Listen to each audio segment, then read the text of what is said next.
In a world where most people watch movies and then forget about them, these brave heroes join forces to watch them again and then talk about them. Join them in their epic journey as they go back in time, a decade and beyond, to revisit and break down films from a vast array of genres. Do these movies hold up over time? Are they classics? Find out on Retro Movie Roundtable. Starring your hosts, Brian Fry, Chad Robinson, Dustin Melbardis, Lizzy Haynes, and Russell Guest. Coming now to headphones in your ears.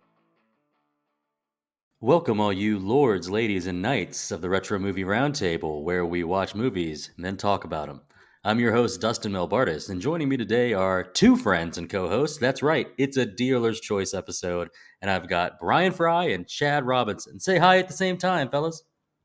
Hi at the same time. Wow, you suck, Brian. Wonderful, wonderful. Well, hey, I got a Hi question at the for you same two. time. You ever been ravenous? You ever been ravenous while watching a movie? Boys, what's a snack you don't usually get at the movie theater, but you think you should? And you got to get as messy and loud as you want. It can be a whole meal, no limits. What do you want in the movie theater? Chad? I mean, the most disgusting thing and yet delicious that I can think of eating in public is wings. Like, give me a big old bucket of wings. I'm all about that. Give me a big old bucket of wings anytime, anywhere. It's an indulgence of mine. Maybe once every 2 weeks. It's special. In the movie theater would just the aroma of the vinegary sauce, the sound smacking on all the sauce on your fingertips. Brian, you have an option like that? Soylent Green. Soylent Green. For me, it's going to be like a really rich, thick sauce lo mein. Oh, wow. Like just that, like you get the big fork for. There you go. Oh, yes. I actually have a little Pad CU in the fridge that I'll probably take down tonight. What's up? It's my I favorite. love me a thick noodle. Yeah, Well, I didn't think of something like too messy, but I did think I'd like a big heaping bowl of chicken and dumplings. Okay. Okay. I don't think of comfort food as movie watching, but yeah. It would require a bowl and spoon or fork, so it would take like the time to have all that in the theater. But I think it's also just another go-to food for a good answer for anything. Chad, what's the last movie you saw? I saw Renfield. And how was it? I was super excited for it, and to be honest, it's like 90% Aquafina and 10% Nicolas Cage, and those ratios should be flipped. Yeah. Like, Nicolas Cage is awesome. It's so much fun, but the movie itself, it's like, I had high hopes for it. I will say I'm not on the Aquafina train yet. I don't know if I will be. No, but this will not help. Yeah, Nicholas Hoult was someone I was excited to see play this role, but yeah, he does a good job. That's good to hear. It is a direct sequel to the 1931 Dracula covered on this podcast. That's right, covered on this very podcast. Well, how about you, Brian? What's the last movie you saw? Gosh, it's funny. I should have written this down because I downloaded and watched a bunch of stuff recently. I believe the last movie I watched was Nobody. That's with our Better Call Saul? That's with Odenkirk? Yep. I think that was the last one I watched. They had some sale on Apple movies, which is always dangerous for me because I'm like, well, $4.99, sure. $4.99, sure. And I'll do that 5-6 times before I'm like, I should probably come on just a little bit. And so it was either that or Munich or Triangle of Sadness. One of those three was the last movie I watched. What's your opinion on Nobody? That was hilarious. But here's the thing. One of the movies that is criminally underappreciated online is Shoot 'em. Absolutely love the movie Shoot 'em Up with Clive and Paul Giamatti. I actually saw it the exact same weekend that I saw Superbad, And I had abs next morning from laughing so hard in the theater between the movies. So it was like you had like one of those colds where you cough yourself into good shape. It was that, except there was laughter and those two movies in the theater. So I would say the easiest way I could say, okay, it's like this. The best comparison to make is Shoot 'Em Up, or maybe The Family with Robert De Niro. Well, you heard it here first, folks. It is, if you forget your crunches, if you forget your Russian twists, just watch Superbad and double over with laughter, or watch Nobody with Odenkirk. My last movie I saw was Bohemian Rhapsody. I missed it when it came out. I was with some friends. We put it on. I was wary about it. I have a history of covering biopics on this show, but as far as musical biopics, I generally turn away. My opinion of the musicians is already so high, I don't need to be reminded why I like them. We'll say this one exceeded my expectations. It was framed in a really meaningful way instead of just look at this guy's life. And a special kudos shout out to Gwilym Lee, who played Brian May. I think it was really well done. Excellent. Yeah, but I'd asked about that movie food because I was wondering if you guys ever get ravenous. What movie are we covering today, Chad? We coincidentally are covering a movie called Ravenous from 1999, Brian's favorite decade in all of existence. Whose choice True, was this? it's true. This is a dealer's Who did choice. this? Who did this? Who threw this shoe? Brian's not even going to claim it. If it's in the Oh, it name. was that. Oh, it was 100% me. Like this is my jumping out of an elevator, liar style. It was me. Yes, and you put it on the plate on our table for us Yep. to dig in. That's right, Big, Ravenous from juicy 1999. steak. Oh, yes. Slurp it up. Starring Guy Pearce, Robert Carlyle, Jeremy Davies, Jeffrey Jones, John Spencer, Neal McDonough, and David Arquette. $12 million budget. It made $2 million. Nice.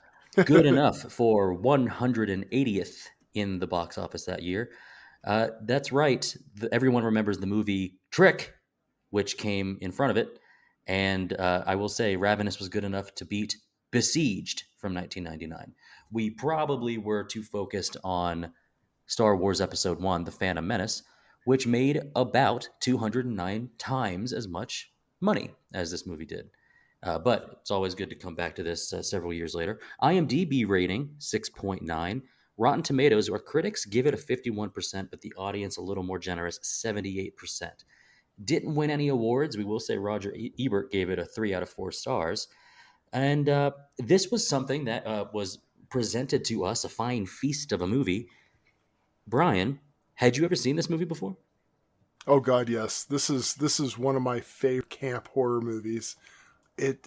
I don't know. I love introducing people to this film, but it's also one that I leave on the back burner a lot. We don't watch it for a while, and then I come back and I'm like, oh yeah, tonight's a ravenous night. A ravenous night. What about you, Chad? Seen it before today? I hadn't. I've seen it on lists, but it's always been horror adjacent, which I would like to correct the record right now. This is a straight horror movie. Like, this is not horror adjacent. This is not Frailty. This is not Seven. Like, this is a straight up creature feature. It's just the creature is a human. This is Ravenous. Yes. From 1999. Absolutely. So, this is actually my first time watching it as well. Brian, you are in the privileged seat of introducing a new movie on a dealer's choice, and we always thank you for that. You've seen it before, though. What were you expecting coming in this time? I was really hoping that this was going to be a winner for all those concerned. I'm expecting a fairly low rating from Russ once he gets around to it. 100%. But yeah, he's not going to like this. So any time I pick something like this, I have to rest on good ratings from my other fellows because I know one of them will likely shoot this guy in the face. Did you have any expectations at all, Chad? I am a complete professional, so I did zero research going in. I I didn't even look at a poster so much. So no, I had no expectations other than I had occasionally seen this on lists of, hey, it's got some horror elements. So I put it in a completely different bucket, which was very quickly adjusted. Like we got the opening credit with a Nietzsche quote, and then the immediate comedy right underneath of it. I saw where it was going. You know what though? I am a this has been an argument of mine for years of we need more Wendigo. And Mhm. and I guessed fairly early on that this was going to be a Wendigo film. And I was so happy to be correct because that's just something that's neglected in horrordom. So hooray, Wendigo movie. You have a fever. I do. And You the only know? prescription is more Wendigo. Let's hold Yes. off on the Wendigo talk till after the break. This was something I had no expectations for. Only the title, no research at all from me. You're right. Right at the title sequence, it gives you kind of a blast of, all right, yeah, Nietzsche quote, and then something silly right away. Eat And we me. have tonal back and forth between horror, between comedy, between suspense. I guess I should be using the word among. I don't exactly know where to place like this in a bucket, but I will say for coming into it with not knowing anything, it's nice to be, we'll say, jerked around to not know exactly what you're supposed to expect from it. And I will say that was really refreshing. Brian, how does this movie hold up? We're looking at what, 24 years later? I I think that one of the biggest takeaways I took from this last watch through is none of these people have aged. Like Neal McDonough looks exactly the same. He John does. Spencer looks exactly the same. I haven't Jeffrey Jones in anything in a while, so maybe. But Guy Pearce. If like Guy Pearce in Iron Man looks exactly like Guy Pearson's. He Like does. if he does beard, like I understand he's got some gray hair now, but he still pulled this up. Robert Carlyle doesn't look that different. David No. Arquette, okay, Yeah. okay. But Jeremy Davies looked exactly like this in Justify, which is the last thing I saw him in. So I don't feel. I think people are eating people, guys. I think everybody in this movie really ate some people, and that's how they're getting their longevity. Hollywood Cannibal Club. Yes, Well, in the that's right. Sierras. I have to say, some of the things you were referencing were really, they're not recent, Brian. Like we're I pretty mean, far past Justified, but I do get what you're eh, saying. Iron Man 3 was, yeah. I mean, it's. Hey, but you will. I will say okay, these guys okay, there. definitely do. They do definitely maintain their image across all these years. What about you, Chad? The same question. Like, how do you think this holds up? It's always helpful to go and have a period piece. Like you don't have any Hackers was another one of Brian's dealer's choices, which is probably the movie that has held up the absolute worst. Oh yeah. Oh yeah. Next, Anytime if you pick a tech flick from any decade and then remove it 30 years, it's gonna be trash. I mean, yeah. just like the net, it just trash from a does it hold up standpoint. So so yeah, I mean you've got all your stereotypes of the West. You've got your Indian scouts. You've got one or two random women that really don't have a great role. They're just there to check a box. So it's got some of those pitfalls, but I think it holds up just fine. I think there are aspects to this movie that are rare to see in movies. Now, you are much more of a horror aficionado, Chad, than I am, but there were things about the unknown when you don't know what the enemy is, or when you may not be familiar with, we mentioned the word Wendigo, when you might not be familiar with what is out there, that will always hold up. There are some things that it's difficult because of the sheer size of the impact to the zeitgeist. For instance, an alien movie, if you hadn't seen it, there's no chance you haven't run across a picture or even sound or anything about the xenomorph. Like there are certain things that just kind of pervade the cinematic world. And so a movie like this, which made 1/6 of its budget, like there's stuff here that you may not have any inkling about. And that's something that's a real pleasure to come back to. And so for someone brand new 10 years from now because it's a period piece, yeah, this is going to hold up for a long time. I've got something behind me. It's right behind me, isn't it? Is it a Predator? Nice.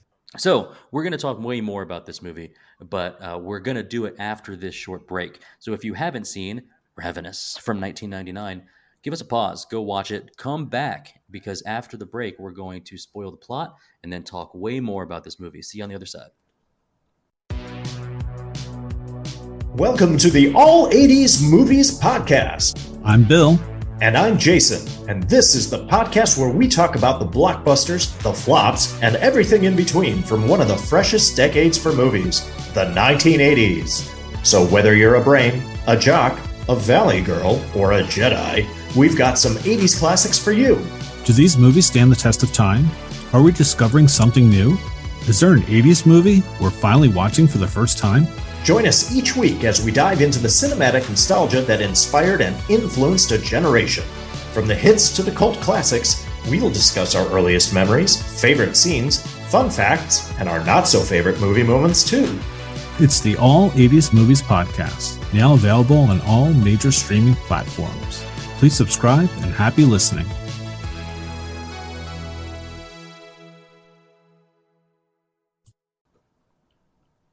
And we are back, and it's time for Chad to provide us a plot summary for Ravenous from 1999. Take it away.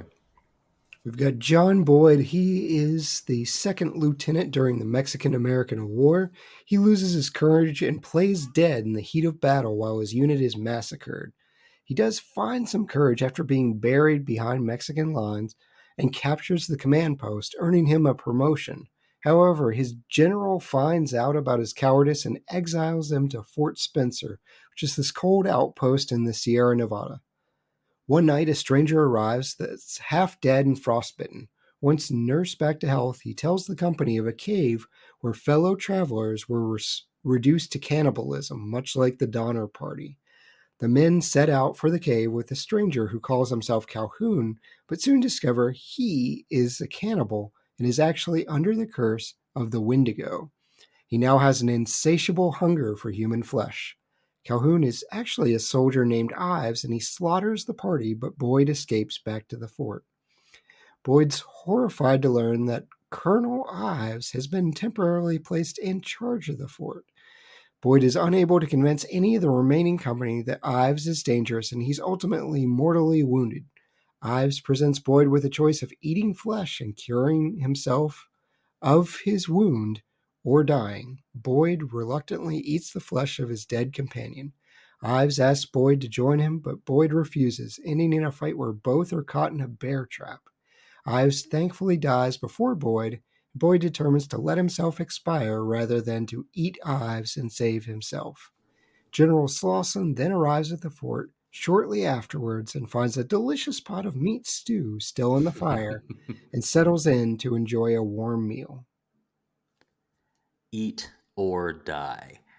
Yes, we have ourselves a cannibal movie, which I will say, based on the word ravenous, hey, it makes sense, but Yep. I wouldn't say I knew that's what we were going to be doing today. So it sets us up for some subject matter that I don't believe we've sunk our teeth into before. So, Chad, what's your general take on cannibal movies? I enjoy them. I've threatened Russell for years of putting Cannibal Holocaust on this show as my dealer's choice. That is an infamous movie, but they're great movies. Fresh is a cannibal movie. It just came out in 2022. It was one of my favorites of the year, not just in horror movies, but in every movie. It was just excellent. They all have so many different styles. Green Inferno is very similar. These are tribal cannibalism. And this movie, Ravenous, is just, it's different because it's focusing on a Wendigo. It's a creature feature. So, and it's one of the earliest ones. There's a terrible movie. It's called Frostbiter. It came out 3 years before this, and it's the first one I know of that features a Wendigo. But terrible prop. And then we have movies like The Retreat and Dark as the Night, but those come in the 2000s. So what I said earlier, we don't get Wendigo movies, and we should. It is awesome lore. I'll It is also cool lore. just because I have to have one of these obligatory statements during these podcasts, but there's a series of books by William Kent Kruger that deal a lot with Native American lore and that sort of thing as it pertains to current mystery. And Wendigo comes up a lot in his books, from a human capacity. So Yes, yeah, it's fascinating because several different tribes have a Wendigo myth, and they all kind of do different things with it. There's an excellent video game series. The Quarry doesn't have Wendigo; it has werewolves, but Until Dawn is the predecessor, and that is a Wendigo game, which is fantastic. So what it makes me think of is generally in my head when I think of the threat of the cannibal is similar to the threat of the zombie. Both want to eat you. Mm. And when I think of like tribal cannibalism, when I think of like The Hills Have Eyes or The People Under the Stairs, or I mean, there's a whole bunch of stuff that I'm conflating that like Texas together into a big Chainsaw. mishmash. But the idea is like they're more of them. Like the threat is that they're going to swarm you and get you. But here we have something different. We have this spirit. We have this carnal force of the earth that comes from devouring your enemies that really made me think of like the strength or the power, the primal nature of a werewolf. Did you guys feel something like that? Yeah, they're very closely related, and a lot of times the Wendigo is more like a transformed, lanky version of a werewolf. The Ritual is another one where it's this type of monster, woodland monster, that's just very, very creepy. And I definitely look at this more of the Howling bucket than I do Green Inferno. Brian, do you feel like this movie benefits from playing with the relatively unknown force of the Wendigo or this power that sort of lurks within those who are affected? so I got to go a different direction with this question, because although I hadn't read any of the William Kent Kruger books, when I first saw this movie, in fact, I'm not sure when the first of his books were written. It was probably late 90s, early 2000s. But I was a huge fan of Wendigo in X-Men comics. Mm. So although portrayed as a villain some of the time, it wasn't always the case, more like a Venom anti-hero sort of character. So it wasn't an altogether negative connotation for me when I saw this film the first time. Okay. Is there anything when you say like is there anything about like this power or this force and the idea that there are some people comfortable living with it? You're saying it's not like a creature that is inherently evil or solely predatory at like a monster, that it's just almost like a change of being or like evolution perhaps? Well, I mean, how many different archetypes have we seen in horror where you have a vampire that only feeds on animals, or Sure. someone aspiring to be better? Like, let's say you had someone like Guy Pearce's character. Louis from Interview. Louis doesn't want to Yeah, uh, yeah, feed on humans. exactly. So I feel like there's this piece where it's like, okay, your situation doesn't have to dictate who you are. You can dictate what your situation is. So yeah, you got Robert Carlyle's character who's kind of basically sociopathic and is all right with it. But even when you get into the latter plot where you get more people who are succumbing, you know, they're not they're not like him. He thinks everybody's like him, but really nobody else has been like him. It's interesting though, because I had to look this up, and the ways to kill a Wendigo are just voluminous. Like it is varied. And I said, can you kill a Wendigo by starving it to death? Because the point for the people that are unfamiliar with this is it's a curse. If you eat another human being, you are cursed with this evil spirit of a Wendigo, and it gives you insatiable hunger for human flesh. And part of this, the common myth, is that you keep growing and you keep transforming, and your growth will always be greater than your hunger. So you will never be able to catch up. You will never be full. You will never be satisfied. Mm-hmm. So there's starving a Wendigo. It's an interesting thing with this movie because I don't know that I buy it. Like it works for this movie because we never get the full transformation. Ives just looks like a normal human being. But I'm all for the silver bullet shared with the werewolf myth. Like, Mm-hmm. Well, we get a little bit of like regeneration factor. yes, we do. Absolutely. Well, let me take this from a different angle for you guys. Just perspectual, from a perspective standpoint. You could say that every human being suffers the exact same thing. We don't get to eat and be full forever. You always hunger again. So I understand the medium has changed in this sense, and that we think of cannibalism negatively. So just like any drug addiction or anything else where you need something else, we need food, we need water.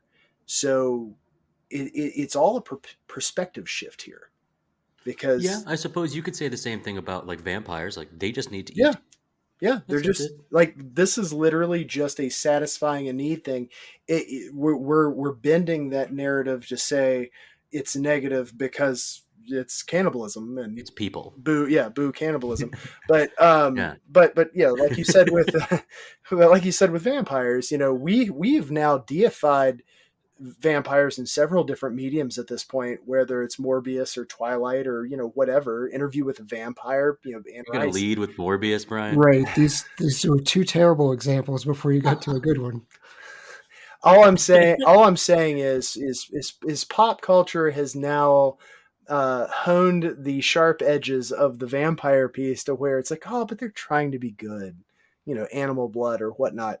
I mean, you Sure. could, if you were Guy Pearce in this, you could eat Robert Carlyle and then lead an entire life as a morgue doctor, and just eat all of the non-named people come in that you're just supposed to put in the furnace, and you eat those people and you live the rest of your life healthy and a billion years, right? You've just described the entire plot line of iZombie. All right. That's what she was. Well, there you go. I'm just saying that there's a workaround for this that literally harms no one. So, like, I get it. We're here to vilify cannibalism, but let's say you take the Twilight twist on this, and you make Guy Pearce a young, attractive male, and all he's got to do is eat some human flesh, but he's not really hurting anybody. Guy Pearce is an attractive man. Lieutenant Boyd's an attractive dude. He is, but they were not marketing Ravenous to the 13 to 17 crowd. Right. Okay, so I do want to go back to something you said, which was, we are saying eating people's bad. Yes. Right, fellas? Yeah. Okay. This has become a weird and uncomfortable platform. So not eat people. We'd like to formally state that they brought it up at the very beginning of this film that every Sunday, body of Christ. Yep, eat Jesus Christ every Sunday. So now, yeah, so I love looking at it like this, and this perspective of, hey, he's just got to eat, and there's a possibility that if Boyd eats Calhoun or Ives, then instead of Ives' plan to set up this outpost as a place to trap the people who are making the westward journey and take them unawares, and essentially these innocents just looking for prosperity, that he's going to get them, that instead we might have Boyd, who lives with this curse but tries to do better. Am I making sense with kind of coming from that perspective that you could be afflicted with this curse but not be a bad guy? I don't want to change or destroy my change one thing for later in this podcast, but I've got to say this because it fits so well as a puzzle piece in this. Let's say, like, there's the conundrum at the end of this film. They're both in the bear trap. Yes. Carlyle brings it up. Now, let's say that there was an end credit scene. Carlyle on one hand, or Guy Pearce on the other. And it's 1998, and they're at Ruth's Chris having a glass of wine, and you're just like, oh, you have that moment, because they weren't really doing those end credit scenes hardcore at this point. So you could they weren't. You could have had this piece that people utterly missed in theaters, and then everybody's like losing their mind about it on online, which is a fledgling thing too at the time. Anne Rice said of Lestat and Louis, this is the story of the saddest vampires you'll ever read, even though their life seemed as if it was like one of luxury. But I do like this idea, right? I like what we're going, but now we're playing in sort of what if world. And I think we've got time for what if world later. We've got Boyd here, Lieutenant Boyd, who, as you described, Captain Boyd. Captain Sorry. Jack Sparrow. Captain Jack. Yeah, I was confused because I thought of Captain Algren from Last Samurai. I think they have a similar backstory of like decorated war hero who's kind of like stuck in a different place. But with Boyd here, with Captain Boyd, he does kind of take the coward's way. He ends up taking the enemy command after he was buried under a bunch of bodies. And he is found out and sent to Fort Spencer. And so he understands and he believes that, like, yeah, I'm being punished for my cowardice. So Boyd has an idea of what redemption might be, but I would say his character, he has very few lines. I don't know if there's that much depth to him being some good guy. That opening flashback of him being buried, that was my first indication, and I wound up being very, very wrong, of this is going to be a Wendigo flick, because it showed him under the bodies and the blood running into his mouth. And then he talks about suddenly getting this courage and this There was strength. A change, yes. And I actually had to go through and read several different plot summaries. It's like, wait a minute, he wasn't already in the process of becoming a Wendigo when he ran into Ives? And no, it was actually that meat stew that he ate to save his life. But I thought he had started his journey in the transformation much, much earlier. He had just a little taste, but right. Let me bring up the really unsung part of Guy Pearce's character in this. At no point in time is he anything less than absolutely honest. Yeah, he did all you think they knew he was a coward based on some vague innuendo that how did he get behind the lines? No, he told him. He said, "Hey, I played dead. I was buried under bodies and crawled out from under him and took the thing, and that's why they banished him." Then later on, he tells exactly what happened with Rick Carlisle's character, despite all the ridicule. He even used the word Wendigo. Like, "Hey, I'm going to call it a Wendigo." Yeah. He could have packaged that however he wanted to make it right, but no, he was 100% honest. So I believe he's also given the opportunity to lie. Yes. He's encouraged. He's encouraged to lie. So I really think one of the really unsung bottom lines of this movie, that's why I think at the very end, if they had popped like a credit scene or something, shows him in like, modern times enjoying a glass of wine at a nice restaurant in California or something, right. It would have been like he broke. He wasn't making it past Martha. Martha was going to kill him. Like she checks in that barn. Martha always messes things up, man. Yeah, she's in the tent. She doesn't trust that dude from the get-go. Right. I hear the death song being sung in the background for her brother George.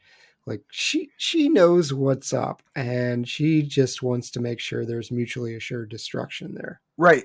But I guess what my point is if you look at Guy Pearce's character, I would say it's exactly the opposite of no growth. He finds something to stand up for. He finds his courage. He finally realizes what he has to do, and he does it, even though it's not the easy way up. I suppose I wasn't saying no growth. I was saying no depth. Right. I don't think there's much to him. Honesty, sure, I'll give it to you. The button scene or the stinger scene of him like potentially being in the future, like that doesn't fit to me. I think his kind of story wraps up pretty nicely, and he does show some bravery, and he does show some willingness to be a part of the team, and like I don't think he's a bad character, but I was thinking to myself, we've got a little ragtag group, and Boyd is just kind of quiet and sullen and there. But then we've got the rest of the Fort Spencer crew, which I really wanted to spend a little bit of time on. You've got Private Cleaves, so you got David Arquette, strange role. You've got our little Toffler, who is the pious sort of hymn writer. Cleaves wasn't military, was it? He was just like the toker. He's listed as private. He is private? Okay. Yep. Yeah. Does he ever wear? I feel like I never saw Arquette in a uniform. Yeah, he doesn't go on the expedition with them, and I believe the only thing he does is cook. Okay. Yeah, I don't know. He went with Martha to town and smoke. Right. Then you've got Neal McDonough looking just like he always does. Yeah, as that Private man. Reich. I wish he'd had more insanity scenes, like the scene of him in the creek with no shirt on, just screaming. Yeah. I wanted more. He's our real soldier. Right. And of course you've got Hart. You've got Colonel Hart, played by Jeffrey Jones. A fun role for him. What do you think about sort of these characters? Sort of at surface level, they can all be described as like one emotion or one characteristic. Like Hart is kind of a bumbling guy, but as soon as they learn about the tragedy, he's like, we got to go. So he's like bumbling but brave. Reich is like adamant. Being a soldier and being on the front is kind of my entire life. Brian, tell us more about Reich or any of these other guys that you just like you think about when you think about this movie. So, I mean, I thought they went a little too out of their way to be like, and he's the drunk, and this is the stoner, and you know, this is the commander who's just like, oh, why have I been saddled with these people? I'm just going to eat walnuts. Oh, these knuckleheads. Yeah, and it just, and then he gets the coward. He gets the coward. That's the next guy. Like, this is the crap outpost, and he sees in the coward. He's like, well, at least he's not he's not the religious guy who is literally so awkward that it's almost uncomfortable. And then you've got the drunk doctor, which is the worst combination of two character traits you could put between two people. And then you've got again, I still to this point, even though Chad said it, I have a hard time seeing him being in the military, given the fact that he's high 24/7 and being told not to go whoring. So not that that's not something soldiers do. So please, I'd like to introduce you to the Navy. So anyway, this is literally outside of McDonough's character. Like, this is the worst group of people. And when you get guys, and I hate making this comparison, but it was the first thing that came to mind. When you get guys like McDonough's character, who in a way translates to Rob Schneider's character in Down Periscope, where he's just like, he's so intense on duty that it's a negative.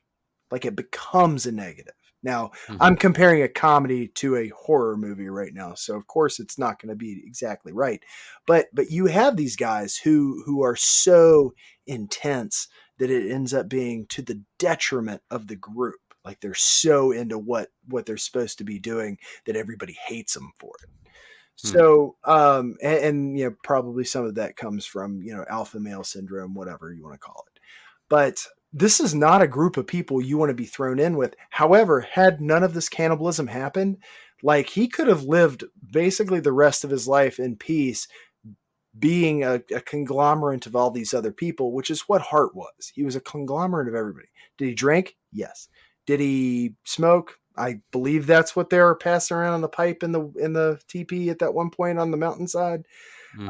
Yes. So it's like, no, he doesn't overindulge like Knox does, but he kind of dabbles in a little bit of all the sloth that was happening. And that's why I think he was the most susceptible to the cannibalism, because he was like, go along to get along. And then he kind of realizes the toll that decision puts on his shoulders. And he's like, just kill me. Just kill me quick. Yeah, this movie, Brian kind of hit on the stereotypes. I couldn't help but make the comparison to Predator. And every The words out single of my mouth, man. every Same here. single one of those characters, they have personality. They have something more to them than just drunk, crazy guy. Oh, although Jesse Ventura, like that. This stuff makes you a sexual tyrannosaurus. Right. Time to take old Painless out of the bag. Yes. I wanted better characterization for them. I wanted more. Joseph Runningfox, he's there as George, the Indian scout. And his whole purpose is to be kind of this mystical figure that leads them into the myth, and then he dies. And he makes the worst decision of anybody ever in the process. Yeah. More to come. He's not given a gun. He's got a traditional bow because we've got to double down on the fact that he's Native American. Right. He pronounces Wendigo, Wendigo. Which is appropriate. Was it a directorial problem to have him not be able to speak English? We know Martha could. I mean, I suppose maybe, if he only speaks in his native tongue and we must require Colonel Hart to translate for him, then it might seem more authentic. But I don't feel like this movie was going for authenticity, nor would I say that this movie actually takes itself that seriously, which we'll get to. But I almost feel like his lack of depth, I am completely with you here, Chad, that I wanted more from this group, and it's not like we had them for that long. Now, part of that is because a couple of them come back. But yeah, these guys were, in a way, almost painfully one note. And you would have liked to see more from any of them. But yeah, they go down pretty quick. That little adventure that we have to go on, we learn that there's this cannibalistic situation going on in a cave. It's near here, 3-4 days walk. The adventure saves Boyd from hell. That's living out the rest of his life in Fort Spencer. Yep. Living out the rest of his life at Fort Spencer seems like the worst punishment you could have. Who would want that? This adventure is like a way out, almost. I would have done it. I would have done it. Yeah, dude, sign me up, man. You're going to put me in the Sierra Nevadas and be like, hey, there's really no expectation for you whatsoever. Yes, with 8 other lousy men and no hope of promotion. Like that's career suicide. You got a town to go to for whoring, though. Come on, Chad. Yeah, there's no whoring. They were explicit about that. Only if you're the stone guy. Only if you're the stone guy. No one's telling the captain no whoring. Brian, I'm not arguing with you that I would love to spend some time out there, but not when you are forced to be out there for the rest of your career. Like, this is just where you're going to be. And we saw that it wore on Colonel Hart. But yeah, I think we needed a little more time with that lot. I would have liked that. But the structure of this movie didn't allow it, even for the time frame, because it's not a long movie. I think this is right at around 90, 95 minutes, something like that. I think it's an appropriate length for what they had to do, which is you can't have the Predator amount of time of everybody together with the unknown thing that's out there, something in them trees. We can't have that because we have to have a third of the way through. Maybe we're talking 40 minutes when we get our turn from Colhoun, that it's a trap. And that's when I really sat forward in my seat thinking, oh, now what are we really getting into? Then we get another reveal of like Calhoun is Ives, and Ives is getting a promotion.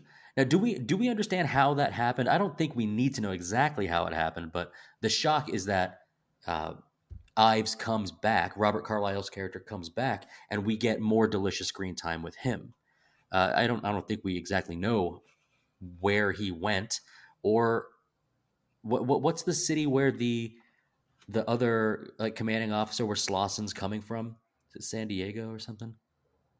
I don't know the answer to that. But you just know he's coming.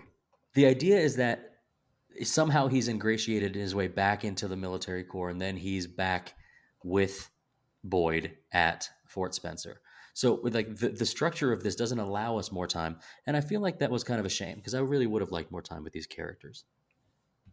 Yeah, I definitely agree. What you had mentioned, the blood running down the bodies into Boyd's mouth. This is a bloody and gory movie. Chad, did it satiate your appetite for such carnal desires? I mean, no. Can't I, anything.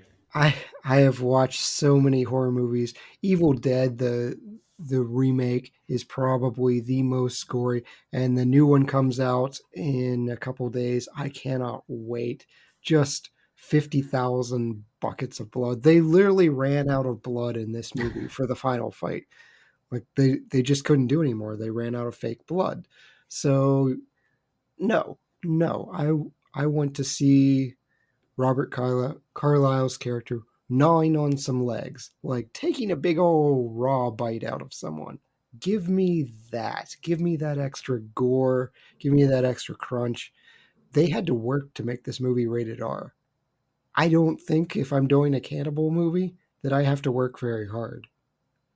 Interesting. I think I'm actually sort of subscribing to what you're saying here is that if we're going to hit the taboo subject of cannibalism, and I only say taboo because it's one of those things that even things like comic books for a very long time would still restrict the idea of cannibalism, or I think they use the term ghouls, anything that ate flesh. It's like, no, we won't do that. So that's why like cannibalism movies are kind of a rare treat, so to speak. So like this is something where we could have seen more teeth on flesh ripping at the bone. Do you agree, Brian, that we could have had more of that, or is it meant to be more implied, artistic, suspenseful than just in your face gnawing on bones? I think that one of the biggest misses of this movie is the idea that at any point in time during that final sequence where they're trapped in the bear trap, that Carlyle could have literally bit Guy Pearce's nose off and start the process. Let's go. He could have. Right. Like he could have just started off on his face and survived the whole thing.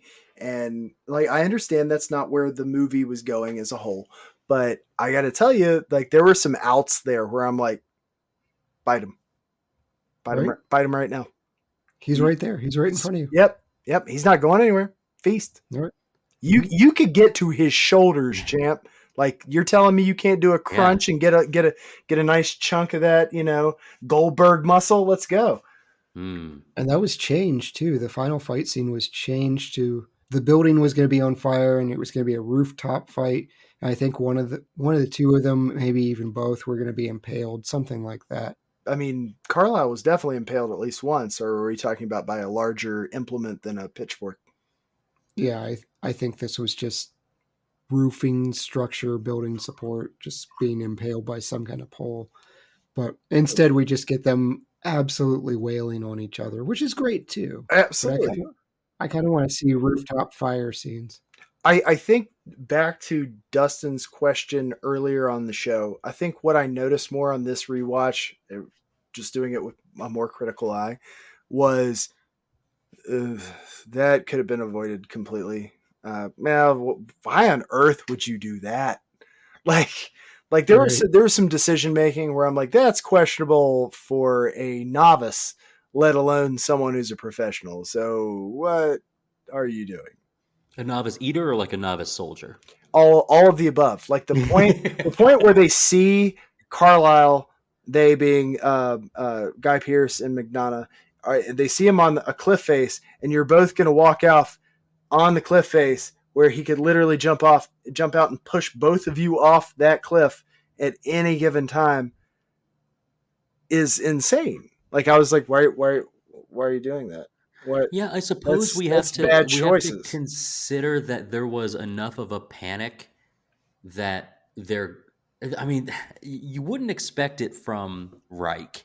You would expect him to stick with whatever the smartest training was, but it almost feels as if like he was. Well, he wanted to shoot somebody. Maybe too like eager. He was super excited to shoot him.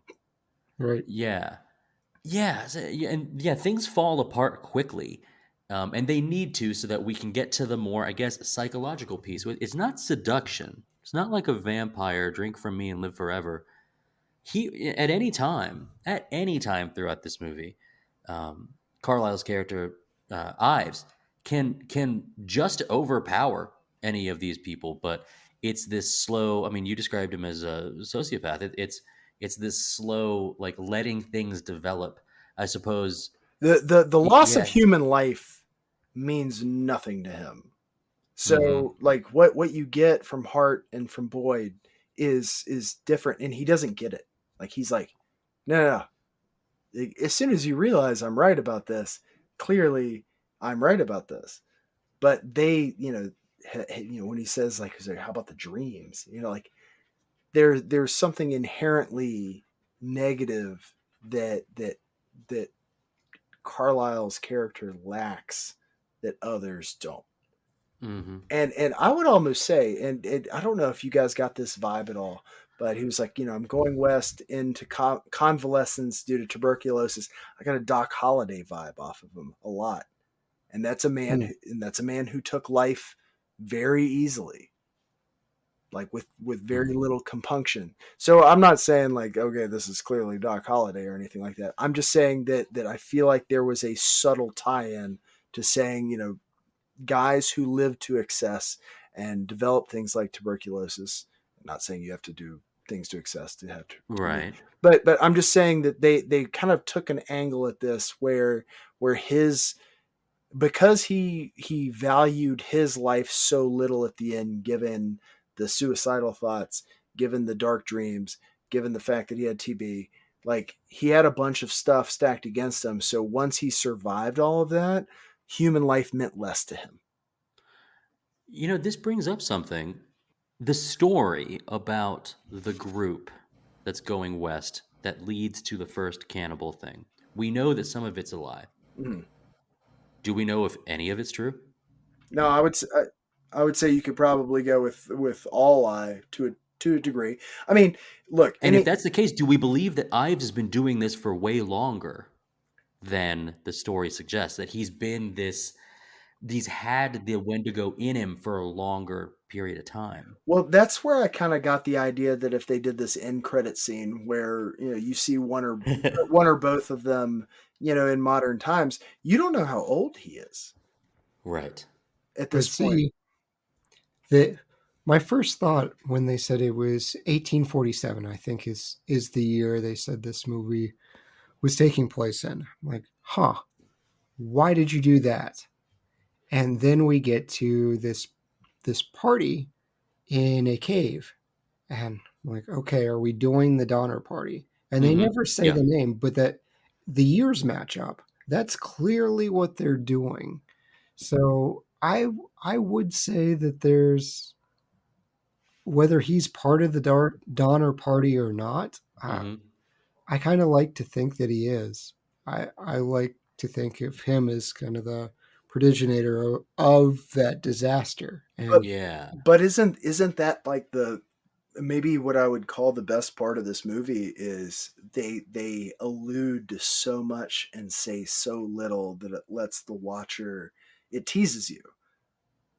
Yeah. It teases you to wonder how or how long or like, and especially this last watch was, how long has this guy been doing this? Because in a false self-deprecation, he says, this guy said he's been doing it forever. He was supposed to be a good guide, but he was anything but. So clearly he led them astray on purpose.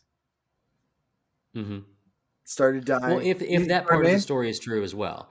But like I do understand. Fits, but it completely fits. It does fit. Like he's literally copying to what he did as someone, like saying he's someone else.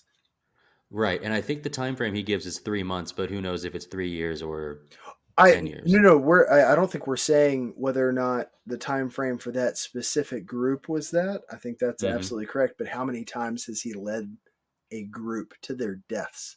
Oh yeah, that's kind of what I'm getting at too. Is like the how much longer before had it been happening. So well, it is really good brain food to talk about this kind of stuff. And sometimes I've said on this show that There's some movies that are really enjoyable to watch, and there's some movies that are also really enjoyable to talk about. And I would say that this movie really fits into the latter for sure. Really, really fun to talk about, especially considering this sort of Wendigo entity. But another thing to talk about is we described it as being horror. You said, hey, it's not horror adjacent. Suspense is a word I used. But this movie is also a comedy. No doubt about it. There's stylistically the choice to make some things like tongue-in-cheek funny, to make some words, like some of the phrases at key moments when sometimes drama should be triumphing, where we have Ives saying like, that was a really sneaky move. Reminded me of El Guapo from Three Amigos.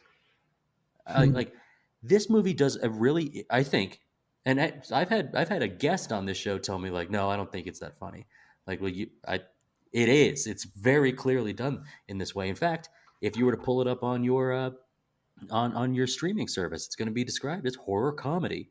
So, Chad, what do you think about this? Like, we didn't know what bucket to put it in, but we hadn't really talked about the comedy yet.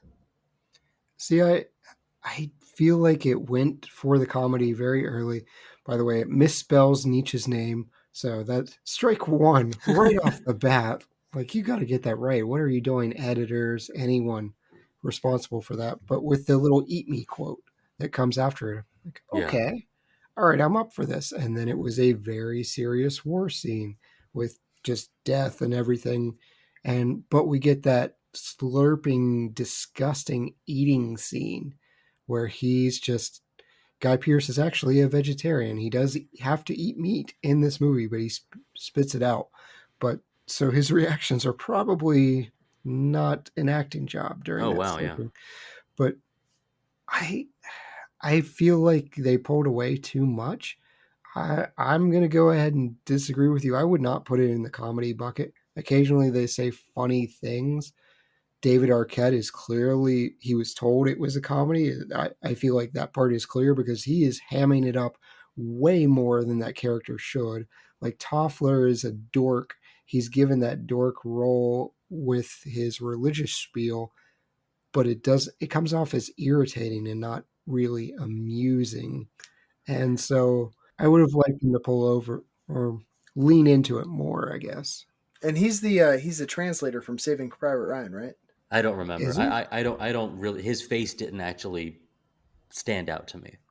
Yeah, one thing, this for me in genres, it got dumped into Western, and I think that's interesting because I don't consider California Western. I get where they're coming from, but I still have to chew on that because when I think Western, I think horses, I think cowboys, I think, if we're going Western horror, Bone Tomahawk. Yeah, he was Corporal Upham in Saving Private Ryan. Like he really like harped on this bumbling soldier piece for a bunch, like for a long time.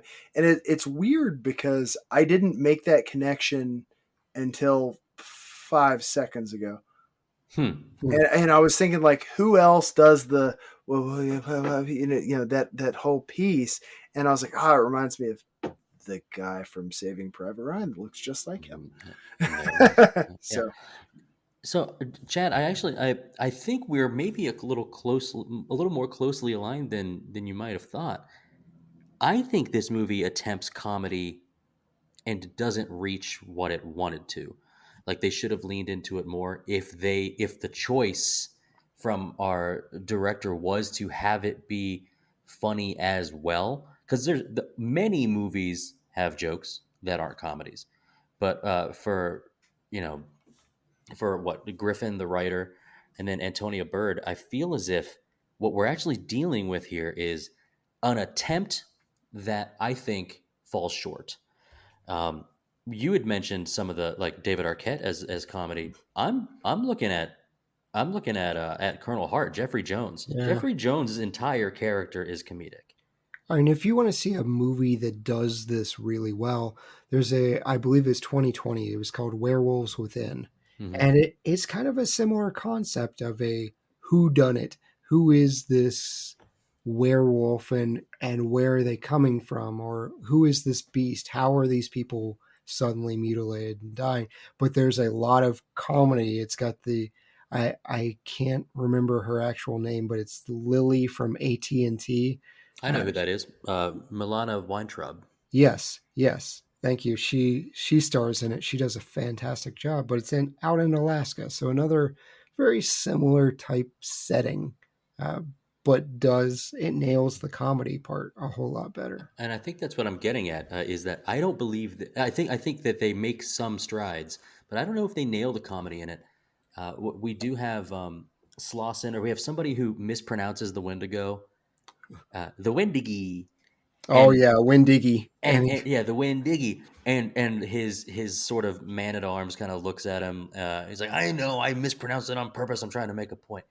Like that is it's pretty good, but tonally, I feel like we kind of bounce around from how serious and psychological do we want to think about this, and how much further are we going to see, Colonel Hart have a problem stepping on the stones through the river, and he kind of falls in. And if we're going to go with the serious note, then hey, if your boot falls into the river, then we've got a serious situation in the mountains. We have to go warm you up by the fire right now before you lose that foot. Like it kind of with the tonal shifts here, it kind of jerks you around in a way that left me at least thinking like, how am I supposed to categorize, or at least how am I supposed to follow the tone of this movie? Well, let me put it to you this way. If you had a group of people of questionable morals and basically that were there due to punishment, and you had them go off on this quest of sorts to do something, what do you think the dialogue between those people would be? Profane and very surface level. I'm just saying that on a level of saying that, okay, well, the comedy seemed forced or trite. I think you're getting a bunch of people who put together don't really fit because they are the dregs of the military. They're there due to punishment. And the movie is doing its best to direct your attention to the fact that none of these people truly fit together, and that their jokes and that their personalities don't fit. And if you want to, so it's a choice to have them not be in sync so well. Exactly. I mean, Okay. look at the part where they go into the cave. He sends Boyd and the soldier in, saying, I got to have an officer in there. And there's this catastrophic breakdown in discipline outside, even though the leader is out there with them. Like, none of this works right because none of these people have any business being together in the first place. Like, sure, these are the people. They're like, I don't know what to do with them. They suck. Where do I put them? Let's put them here. Okay, and now I'm picking up what you're laying out. Do you think any other group? I think I know the answer to this. This is the worst equipped group to deal with this situation. Almost any other group of soldiers could handle this way better. It's because of their dog soldiers. Yes, yeah. Dog soldiers. Yeah. But I'm just saying, like, what they're equipped for is staying put at an outpost to be like, move along. Like, here you are, move along. That's what they're equipped for. They're equipped for no trauma, casualty, anything else. Their doctor is crap-faced 100% of the time. Yeah. Like, this he is used not to be a veterinarian, so that's why he's the doctor. This is My not advice for you: don't get sick. Yeah, this is not where you want people to be. This is why we put them there. Fix and forget. So yeah, that's why you're getting this. And if you want to go on like really, really like atrocious verbal faux pas in this, you actually have the Native American guide. The one thing that I understood out of everything he's talking about when he's showing the picture of the Wendigo to the superior officers is he says Ojibwe. Ojibwe is the white people name for the Anishinaabe. So he's literally using the white man's term for a tribe. So he's using our word for them as opposed to their actual name. I think this movie succeeds uh, even without. We do get some good dialogue and monologue. I think it's just few and far between. The movie succeeds in its like kind of feel, its kind of creepy, unsettling feel, without words in many places. Sometimes just we can tell that like days are passing, and during this time we've got kind of an unsettling soundtrack. Brian, do you think of you've seen this movie before? Do you think of this music as like, oh, this is Prime keeping me like unsettled? I think the music is really the only thing outside of the piece I was talking about on how the interaction between characters comes across as comedy, I think is there. But I actually think the music is what keeps that comedic piece there. Like I actually think they use the There's a soundtrack, bit, yeah. the score for this as more a comedic piece than the characters interacting ever was. It's almost kind of like the way that like Badalamenti's score, like the incredibly moving score of Twin Peaks, can be really adding a dramatic punch to something incredibly mundane in that show. Hmm. And so, like, we have a situation where I believe it's Toffler is being chased by Ives, and they've got banjo and fiddle music playing. Yes. Yep. And that's another place where I'm just sort of like, this is. I think the decision had to be made by Antonia Bird to say we're going to kind of keep you uncomfortable with what we're trying to do here. Um, I thought there was another instance of this where Ives, when he's still kind of known as Calhoun, he's got his gloves on. He's moving his fingers kind of at Toffler, but he's not getting closer. He's not getting further away. But that scene lasts a long time. Do you guys remember this? I Like do. Yeah. yeah, Yes. and it's kind of like what are we doing? Is it taking this long for us to like intentionally almost like clunkily build suspense? Because I will say it's working, but it was just it struck me as strange. I wrote in all caps, I hate this soundtrack so much. And there were several instances. So when Boyd first gets sent to Fort Spencer, there's this irritating picking style, but they throw in a trumpet, and I think it was a harmonica. And these are usually don't have a trumpet with these other two instruments present. And that song goes on for an eternity. And in all caps, I said, Dear God, please make it stop. I found it distracting and frustrating and tonally inappropriate. Like there are ways to use strings, but I don't associate California with banjos. I Mhm. don't associate the Sierra Nevadas with fiddles. I get we're going for more Western tone, but they're bright Western. We've done Silverado together. We've done Tombstone. Like these people by 1999, you know what a Western soundtrack should sound like. Right. So Let me ask you this: what do you associate instrumentally with wagon train 1800s California? violin, fiddle, harmonica. These are fine. Don't throw trumpets in. That's weird. But banjo's not a weird thing to say. That would be a thing. I would not. I would not put a banjo in a western. No. But that's it within the realm of things that they might have. If there's some homesteaders kind of hitting the dusty trail and they're going out kind of, and hey, we've got whole westward expansion, and we're going to prosperity, and there's all this like I can see there being kind of like a kind of the dum, dum, dum, dum, dum. I can see that, but that's where it's kind of like, well, we know that this is happening during this time period that other westerns might be happening, but this suspenseful uh, natural thriller about this creature feature, like you had said, Chad, like that's where it almost doesn't seem to fit. So like there's things that I have to think, and if I'm doing my best shot to give all the credit to Antonia Bird here, that these are choices meant to be not distracting, like you'd said, Chad, but like meant to just kind of throw you off kilter. That's the best compliment I can give it for when things seem disjointed, if I it's know. true.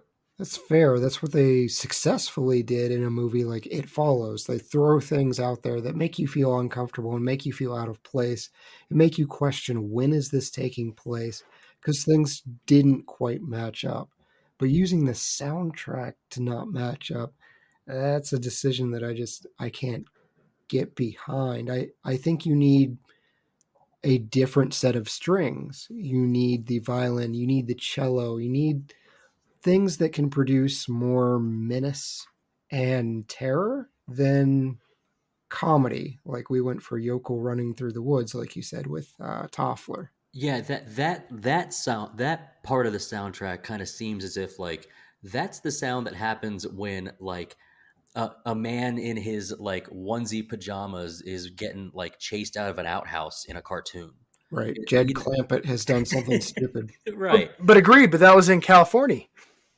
It was in California. Yes, he is So, California hillbilly. yeah, Yes. so I guess all I'm saying is, yes, I agree that the music is out of place, but I think the music did more for the comedy piece that they're putting on the billing for the movie on IMDb Right. than any of the acting did.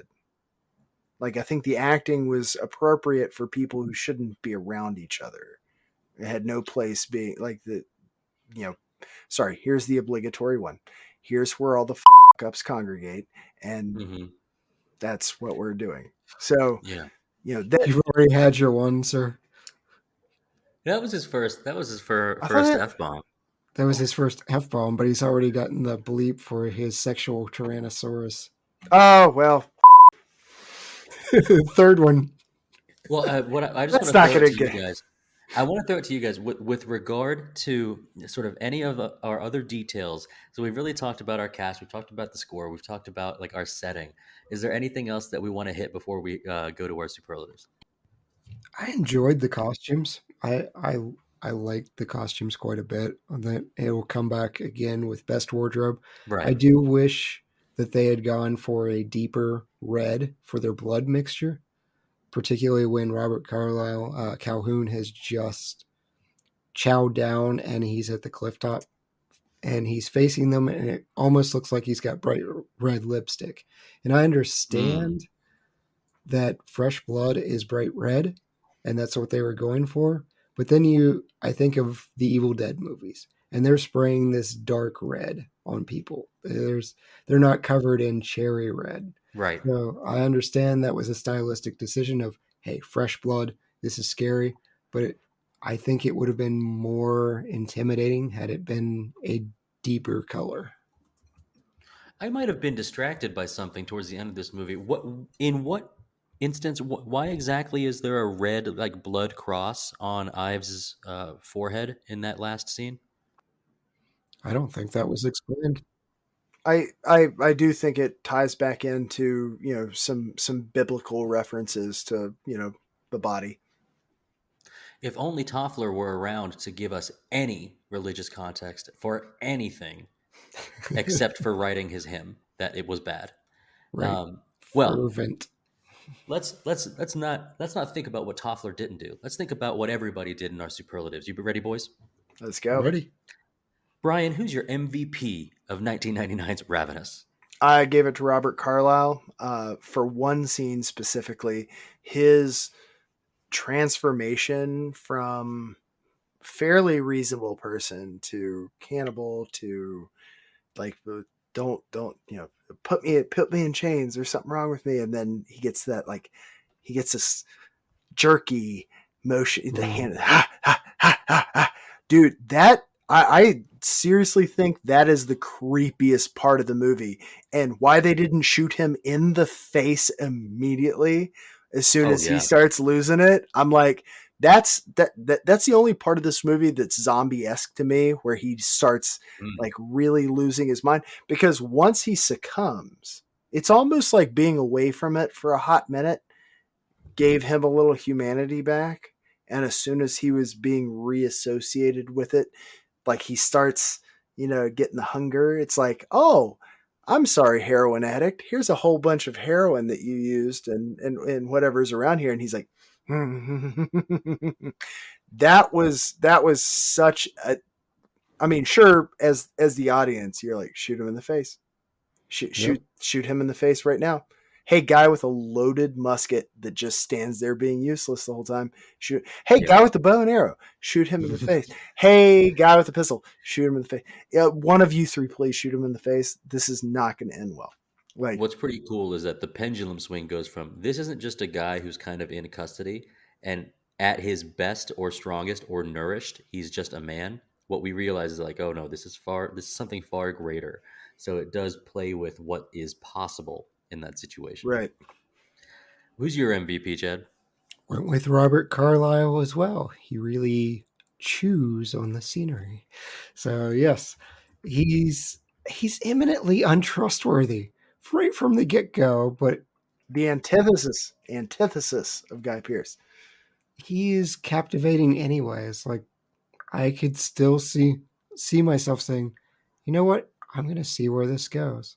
I don't trust this dude at all, but he's sort of charming in a crazy way. I'm going to see where this takes us. And then I'm going to be Stu. And then I'm going to be Stu. Yeah, when I was talking about like describing people just by like with one adjective, one word, Hart is like bumbling but brave. Colquhoun, the first word I thought of was like, this guy's shifty, untrustworthy is what I wrote. Like that, and he plays it so well. And guys, I'm giving him my MVP as well. I think he steals the show. He plays a wide range of things, and I think he can be as wild as like a Charles Manson type of manic, and he can also be in his sort of officer's uniform. He can be suave, and if we deal with his like powers, like he's got a little bit of Lestat energy to me. So yeah, I think he did a great job. Let's look at our best supporting actor, Brian. So my best supporting on this one is McDonough. This movie actually, I knew it would be. this is the movie that made me follow his career. Like I literally started waiting for him to be in more stuff because I was like, this guy's kind of like creepy in a way. He's great as Damien Dark. Yeah. So this literally was the movie that started me watching for him in stuff. And yeah, so I the soldier. Yeah, and I think he's a Band of Brothers guy, right? He is. Yeah, Yes. he's Buck Compton. That's probably why I knew that you'd be picking him. Chad, who's your best supporting actor? I really enjoy when Jeffrey Jones shows up, and Colonel Hart was the closest to having a personality amongst all the company. So I enjoyed his character. I liked how Jeffrey Jones played him. Chad, we are really quite aligned because I said nearly the exact same thing, is that I think he's the only character who fulfills the comedy stylings successfully. And I think he has enough screen time to develop depth. And I don't think we get enough of that.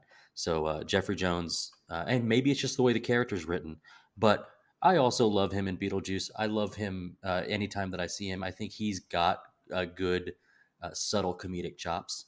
And so while I will not remember this movie as a comedy, I'll remember it for its mishmash of stuff. He'll always stand out as this role. What's a hidden gem for you, Brian? I was going to go with Bill Brochtrup. Bill Brochtrup. He plays the second to the general. I'm going to blank on his name right now, but Lindis? Yeah, Lindis. General Slauson? I've seen him. Yeah, I've seen him in so many bit parts and so many TV shows over the years that I was like, oh, you had a bit part in a movie. Good for you, bud. Hey, what's more hidden gem than that? Chad, what about you? I mean, Joseph Runningfox, he is George. That's our scout.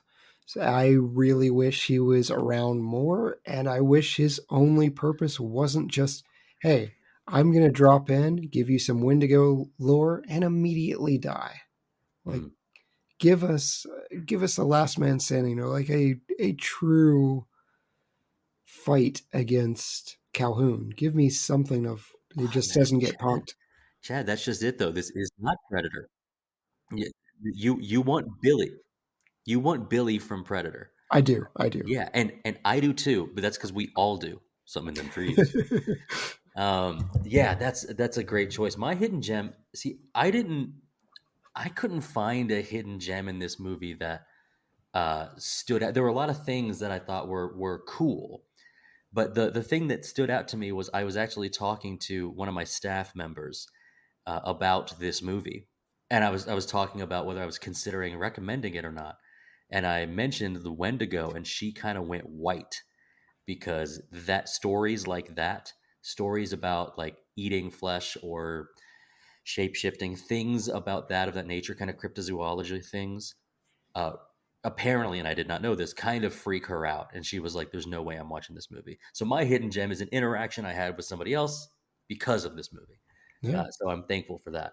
Brian, here's a weird one. Okay. You got to recast. Who are you going to recast in this movie?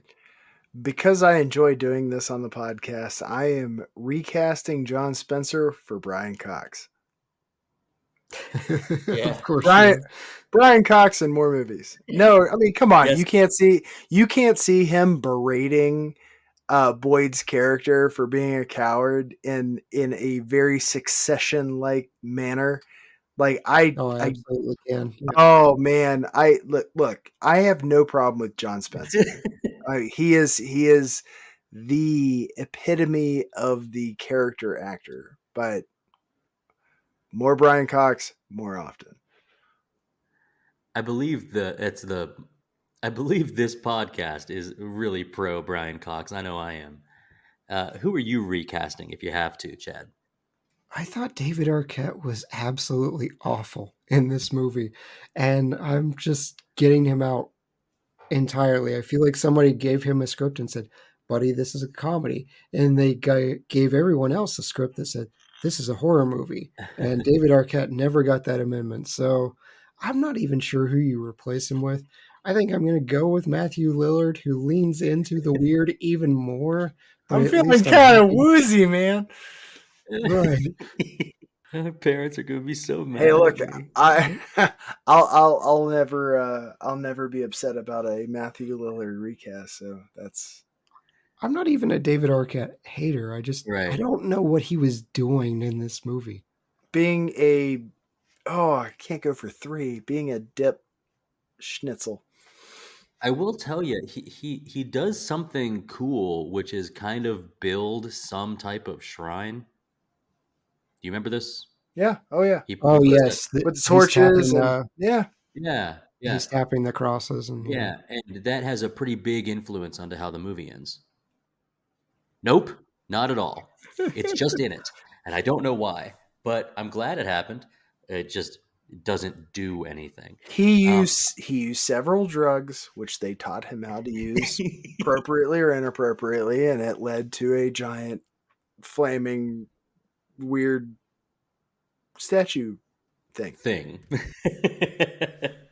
Yay, drugs. My recap.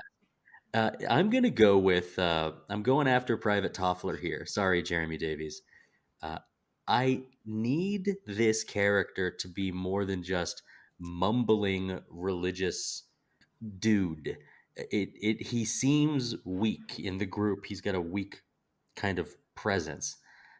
Yes. And and maybe that helps because he's the one that wakes up with Ives like licking him, he says. Yes. And so maybe he needs to be the vulnerable one, but I like when the like religious dude is like a righteous dude. And so I was thinking somebody like Dennis Haysbert would make a good, strong, like religious guy. You can't have 2 soldiers though. Like I understand, like your point is more zealot than, but I'm hearing. Yeah. I like the idea. A tough guy, like yeah. He's not supposed to be like Reich, but just something with a little more backbone. It was really hard to watch Toffler when he. But if he had more backbone, he would have shot the man who needed to be shot in the face. Like even after got shot and was all right. Not in the face. Hey. We've all seen Zombieland. Aim Right. for the head. But this is a Wendigo. With those guns, can they Roll double to- tap? This is a Wendigo. You shoot it in the heart. Oh yeah, there we go. Reich had the right idea. He just had the wrong ammunition. You shoot a Wendigo in the heart with a silver bullet. I'm my best shot is not him screaming in the river, but I do want to ask Brian, what's your best shot of this movie? My best shot of this movie is the Sierra Nevadas. I actually really love the location of this film. Chad, I actually disagree with you heavily on Western perception. I think the Sierra Nevadas activated one of the best natural barriers, the strife of mankind's Western movement of anything that sums up, the West is that area. So one of the things I have the most fun with, especially when I go, skiing in Tahoe or anything like that, is the drive down and seeing this barrier that literally costs people lives. Not because it costs people their lives, but it's a conquering aspect of what we did in the West. So it's one of those, like, that this was a hardship that people sacrificed themselves to pass this, and that there's nothing about Western expansion that isn't that. I understand and agree with you there. I'm just saying, due to my own experience, when I hear Western, I think Midwest. I think somewhere where it's very, very hot. I do not think snow. I do not think there of a whole bunch of trees and just beautiful scenery.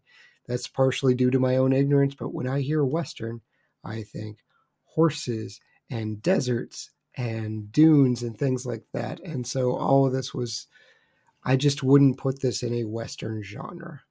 You need Amarillo, Yeah, Texas. I think this movie takes place in the West, but is not a Western. Correct, yes. That's the way I would put this. What's your best shot, Chad? I really like the clifftop shot where Boyd and Reich are staring down Calhoun, and Robert Carlyle, he just manages this absolute crazed look on his face.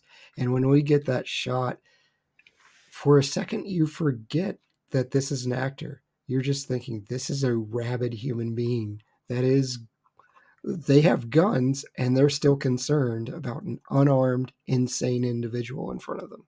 And I understand why. I have not been this more aligned with someone since we did the wrestler episode. Me and Lizzy had a lot of the same choices. That is the exact same shot for me.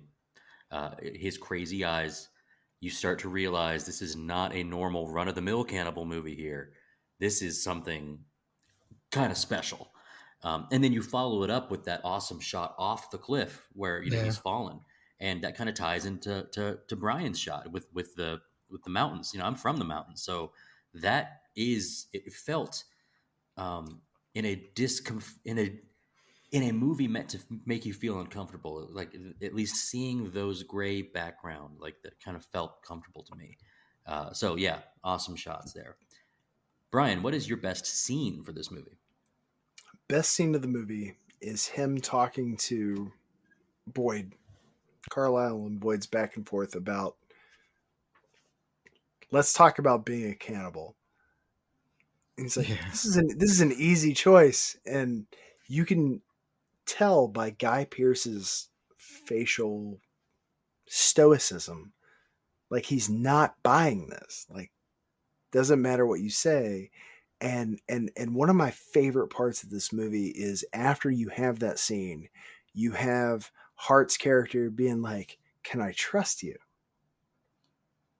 And just like he has done the entire movie, absolutely not.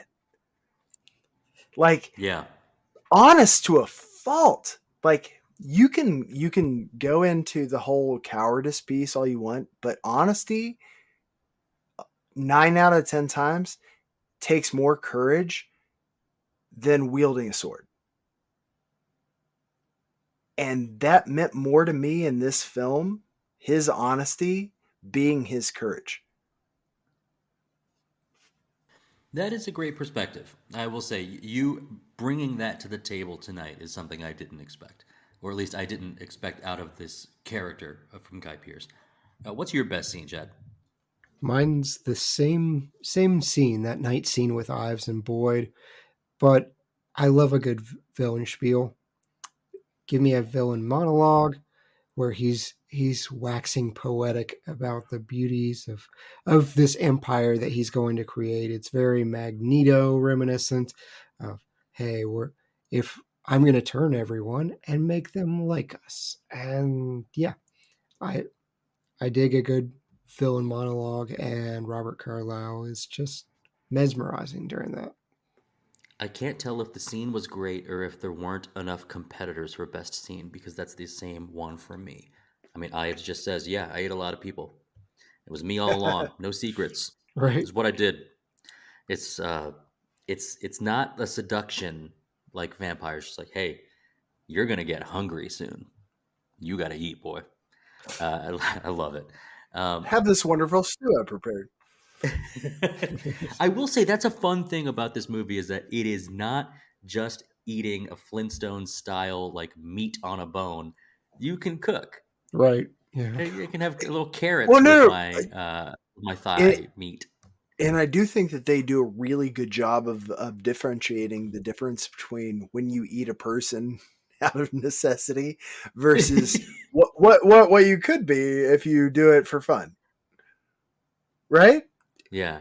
They're Like cannibals, not that's not cavemen. wrong. If you do it Exactly. for fun. It's like, oh yeah, you fell off a cliff with this other guy, and he's hanging there, and your blood's all on you. It's like, yeah, just eat his thigh. You'll heal up. You're good. That's the worst thing. However, if you do this right, then we can cook them in the stew. Look, dude, look at the potatoes. Potatoes look great. Carrots You in know, there too. oh my gosh! Look, you don't look at this like you're just pulling off a thigh bone, like it's your job. Look at it from this perspective when you don't have to work for Foodie culture has gotten out of hand. Just it. Little salt, pepper, and butter, man, makes everything Salt a little and better. pepper's here. Salt, salt, salt. fava beans. Best wardrobe or makeup moment, Brian. I've got to go with Guy Pearce's general garb the whole time. I feel like he was the only guy who arrived dressed for the part. Like Yeah, everybody else, and they all wear something a little different. Yeah. yeah, everybody else. I would say that everybody else had gone a little native, especially if we're gonna call what's his name a private. Like he just went straight out. Like I'm not even gonna wear this. But Yeah, he's just wearing leathers and furs. yeah, it seemed like he was the only person that said, "Hey, I showed up here in the uniform I'm supposed to show up to Sierra Nevada wilderness garb," and he rocked that as long as he could. And I got to tell you, there's a little flair to that. I like the flair to that. There was flair to it. Reich looks good in his uniform too. Like his stuff is put together well, I think. Yeah. Chad, what's your best wardrobe or makeup moment? When Ives arrives in his uniform, I like how cumbersome it was because it really makes that scene so much better when Boyd is demanding, "Hey, I need to see your shoulder." Mm-hmm. And to get it unbuttoned and to get the sash removed and everything else just to be Yes. able to reveal a shoulder, it all worked really, really well. So it's purposely inconvenient. There are some things that like the shot itself or the process, it like kind of takes a long time in this movie, and some of them are really great, like what you just described. Some of the others are not, but that one I really liked. Mine is Colquhoun's kind of black ensemble with the little hat that that he when he kind of makes the change back to Ives, I guess. Or Yeah. I can't say that because he really does present himself as Ives later. I want to ask a question here. Do we think that he is a part of the expedition as Ives, or is Ives someone who's part of the expedition that he kills, and assumes that identity, because at this point in time, you could show up and be like, hey, I am Colonel da da da. And if you have some good backstory for it, I mean, there's no Googling this. There's no like, let me see your photo Sure. ID.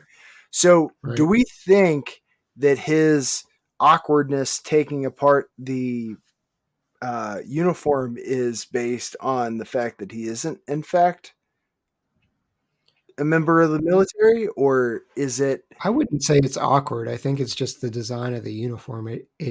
It's cumbersome to get off. So Right. Okay. he's Yeah, I'm with Chad here. So we're thinking he actually is military. Well, think so. actually, you brought up something else. I'm with Chad here that just it would take a long time to doff your coat in that sense. But from what we learned about the Wendigo, like you eat their spirit. So is there a possibility that you, by eating their spirit, that you gain their memories, enough of them to be able to pass with a certain Mm. amount of info to where you could say, oh yeah, I'm Ives. I went to West Point. I graduated 77 or whatever. You know what I mean? Like that could be a cool unwritten part. It's once again why talking about this movie is really pretty great because of all the ways you can go. I guess I'll just finish by saying Colquhoun's little black ensemble with the little round hat is a spooky look. It Mhm. reminds me of, you guys ever seen the Learning to Fly music video by Pink Floyd? Yes. It's that guy like jumping through the hill or jumping through the fields. It really reminded me of that kind of this spooky nature guy. I really liked that one. Just a couple more. Ryan, if you have to change one thing about this movie, I think you were teasing us with what you would do. What's your change one thing? It drove me absolutely insane that the dude drops his bow and arrow, gains the high ground behind The the upper ground, cave yeah. entrance, just to throw his tomahawk into his guy's back. Yeah. Oh, man.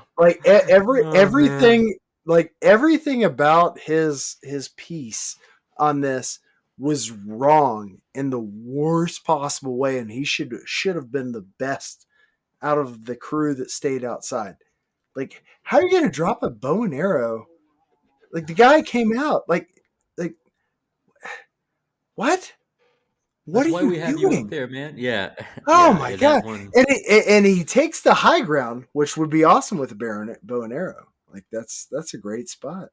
But he chooses Right. to disregard the bow and arrow, which would have been great at the ground level where he was shooting the guy who just, assaulted his commanding officer.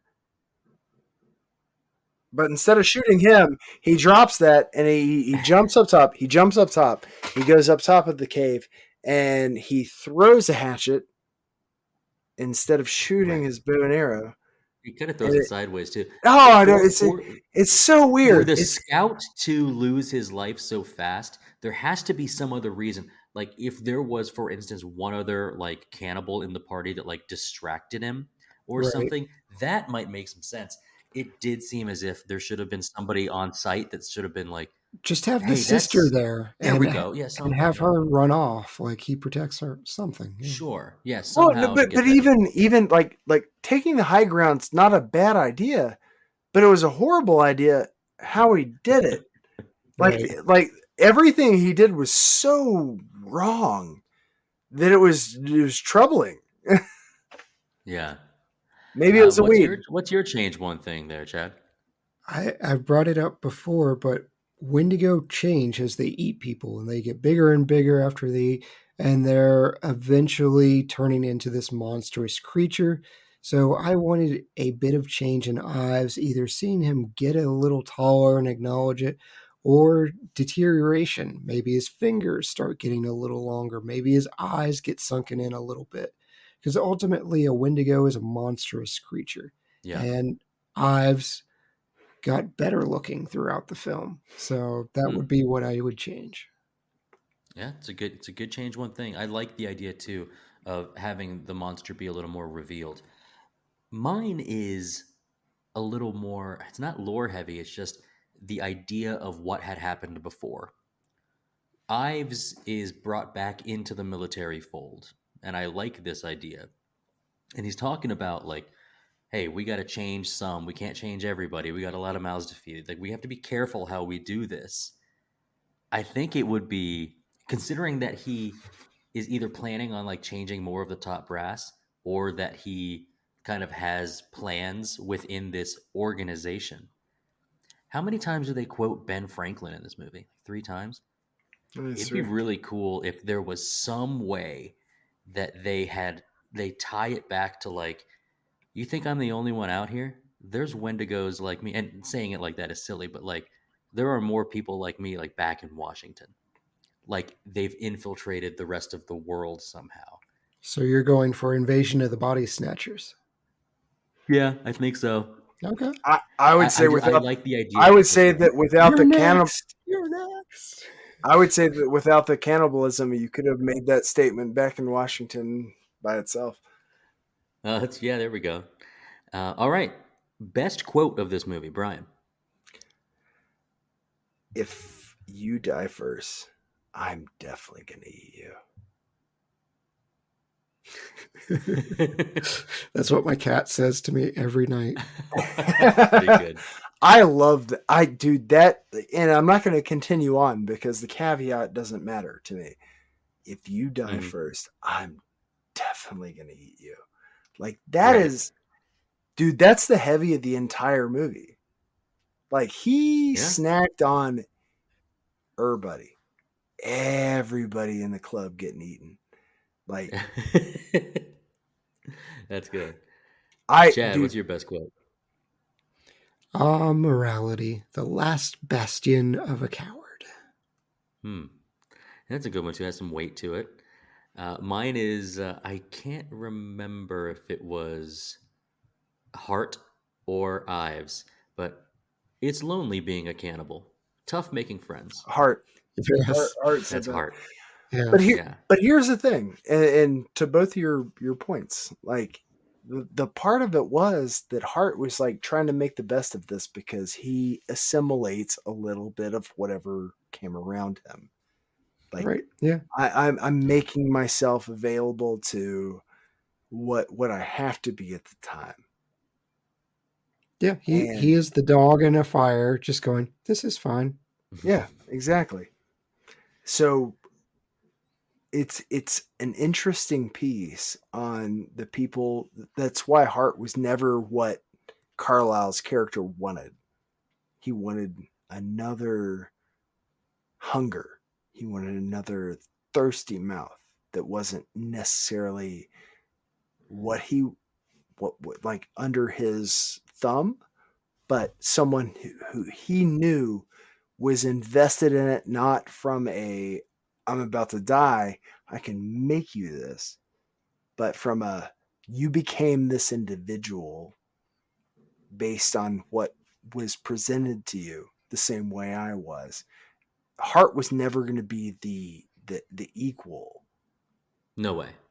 That no way. Carlyle wanted, and he wanted this guy to buy in.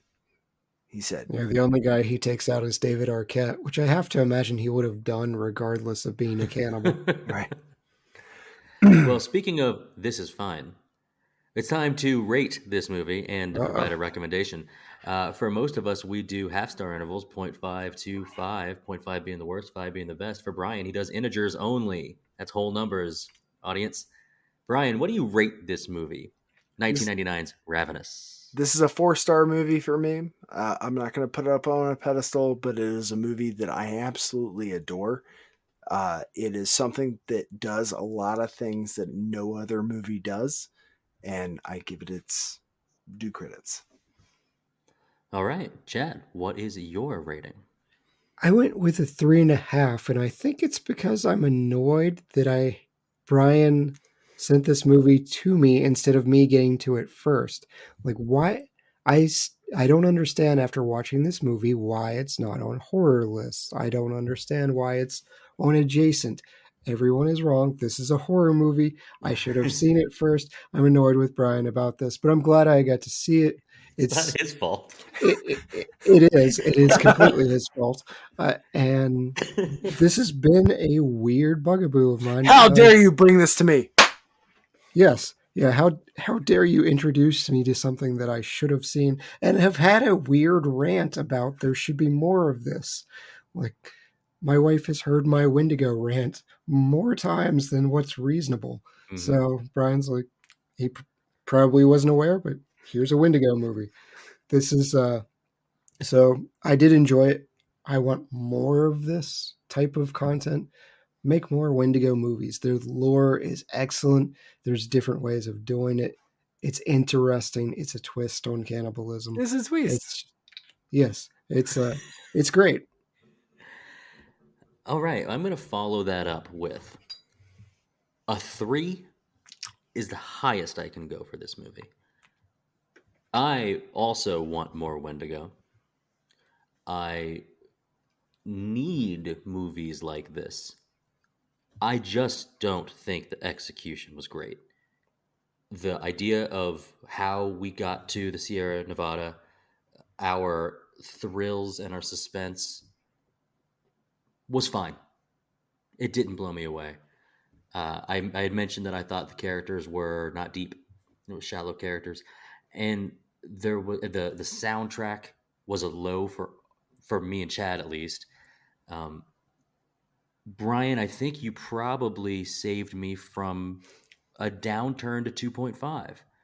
I did enjoy the content of this movie. There's just some execution flaws that I really couldn't forgive. Overall, I was glad that I saw it. I just don't think I recommend this. I recommend reading about the Wendigo. Get lost in cryptozoology. I can't even say the word. Get lost in a cryptozoology website or read about some of this cool Native American lore. This movie just, I don't think it did it for me. It was the risks and the content that got it to a 3, because it's hard for me to go lower than that for something centered on something this cool. But it is time to look towards next week. It's time for some classic noir movies. And you guys got some options for me? So option 1, we have The Sweet Smell of Success from 1957. Powerful but unethical Broadway columnist J.J. Hunsaker coerces unscrupulous press agent Sidney Falco into breaking up his sister's romance with a jazz musician. Option 2, Double Indemnity from 1944. A Los Angeles insurance representative lets an alluring housewife seduce him into a scheme of insurance fraud and murder that arouses the suspicion of his colleague, an insurance investigator. Or option 3, The Big Sleep from 1946.